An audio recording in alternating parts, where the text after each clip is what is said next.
Alright, so one of the last biggest free agents are finally off the market. Andrew Chafin is going back to his home team, the Arizona Diamondbacks. Now, why do I like this signing for the Diamondbacks? Well, it's quite simple. Andrew Chafin wasn't originally a Diamondback, first of all, we all know that. And secondly, I just like the idea of the Diamondbacks going out and, spending money on people to try and make them competitive. The Diamondbacks are such a young team, and I generally just want to see them do really well. I love me some snakes. Now, his contract is only roughly around $6.5 million in guaranteed money, but has incentives that can add an extra $1 million in the Southpaw's salary. Of course, Andrew Chafin was on the Tigers last year, and he put up a season that wasn't that bad. In his 2021 campaign, he had a 2.291 ERA, a 47.9% grounder rate, a 7.5% walk rate, and a 25.7% strikeout rate. The dude had a well above average K percentage. He also was in the 87th percentile in whiff rate, and honestly, Andrew Chafin is just a pitcher that a lot of people thought he would end up on a contending team. And it kind of shocked me waking up to this news seeing that he signed with the Diamondbacks. Now, the reason I really like this for the Diamondbacks is because it adds a lot of depth into your bullpen, right? You got some notable names like Joe Mantiply. Now you have Andrew Chafin. You still got people in there like Miguel Castro, Kyle Nelson, just some people in your bullpen, right? But Andrew Chafin definitely adds a bit of oomph in that bullpen. He will be someone that comes up maybe in your 9th or 8th inning and you're like, damn, I really got to face Andrew Chafin today. Like, he's just a good pitcher. Now, the reason I really like this for the Snakes is because it makes them a bit competitive. And the reason I say this is because the Snakes right now are kind of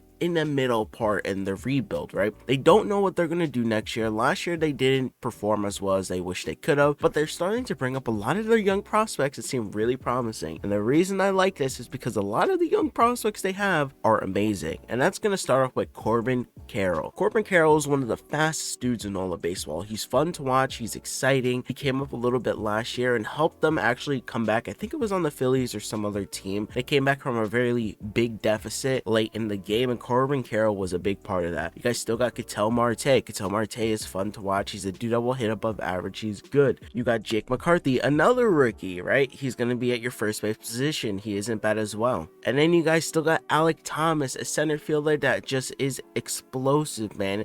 He has a lot of promise. Of course, I thought Dalton Varsho would be really interesting on this team, but of course he got traded. And that brings me to your catching position because you got another good rookie, Gabriel Moreno. This team is just stacked, besides all the veterans and stuff like that, right? Besides, right, those young stars that I mentioned in that lineup, you still got a really good pitching rotation. I love me some Zach Gallen. I think Zach Gallen is going to go for a Cy Young the next 2 or 3 years. Zach Gallen is amazing. I love the Diamondbacks, and I generally think if they could all put themselves together, and get their stuff good this season, they could compete. And hey, maybe if they don't end up competing and going for like a wild card or something, I know it's like 10,000 years in the future and a lot of people's eyes, but hey, this team could do a lot of good things, and if they do a lot of good things, it would be great to have someone like Andrew Chafin in the playoffs. Now, if Andrew Chafin and the Diamondbacks don't actually do anything that good, I'm sure by the deadline they'll end up flipping him for some prospects because any contender is just going to need bullpen help. And I think this is a really smart contract for Andrew Chafin and the Diamondbacks. Diamondbacks only signed him for 1 year. Andrew Chafin's only going to be here for 1 year. I don't think Andrew Chafin is going to retire or anything. Yes, he's been in the league for 8 years. A lot of people seem to think that he's retiring because he's going back to his home team, even though he's had a really good season in 2022. I just think going back to the Diamondbacks just makes him seem more like a star if he does really amazing. And if he doesn't do that good, then hey, people will still look at his numbers in years previously and be like, oh, he was on the Diamondbacks, man. He didn't really have much help, but the Diamondbacks aren't doing so well. So I think this is a really smart move on both ends. And that's pretty much it, guys. Let me know in the comment section down below right now. Do you guys like Andrew Chafin? Do you wish he went to like, the Mets, the Dodgers, just some